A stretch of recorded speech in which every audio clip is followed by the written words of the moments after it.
আয়োজনে আজকের এই পদাবলী কীর্তন আমাদের সত্যি সৌভাগ্য যে আজকের এই আশ্রমে পদাবলী কীর্তনে আমাদের মাঝে বিশেষ অতিথি হিসেবে উপস্থিত হয়েছেন বিএনপির কেন্দ্রীয় নির্বাহী কমিটির সদস্য এবং পিরোজপুর জেলা পরিষদ প্রশাসক অধ্যক্ষ আলমগীর হোসেন।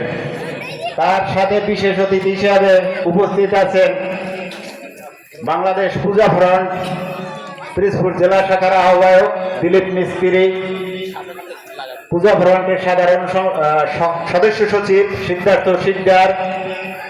তার সফর সঙ্গী হিসেবে উপস্থিত আছেন শ্রীরামকাঠি ইউনিয়নের সাবেক চেয়ারম্যান মোতাহার আলী মোল্লা। তার সাথে উপস্থিত রয়েছেন আমাদের নাজিরপুর প্রেস ক্লাবের সেক্রেটারি SM শিফার। তার সাথে উপস্থিত রয়েছেন শ্রীরামকাঠি ইউনিয়ন বিএনপির আহ্বায়ক নাসির আহমেদ মল্লিক। তার সাথে উপস্থিত রয়েছেন উপজেলা ছাত্রদলের সাবেক আহ্বায়ক মাজেদুল কবির রাসেল।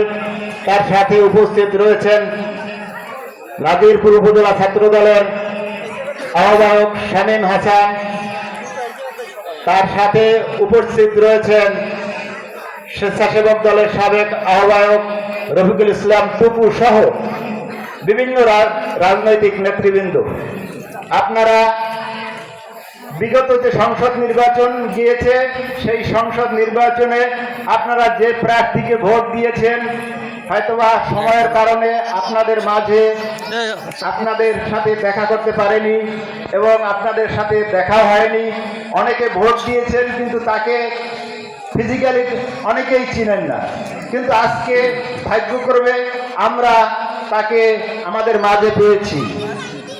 আপনাদের মাঝে এখন সেই আমাদের জেলা পরিষদ প্রশাসক মহোদয় অধ্যক্ষ আলমগীর হোসেন সাহেব শুভেচ্ছা বিনিময় করবেন।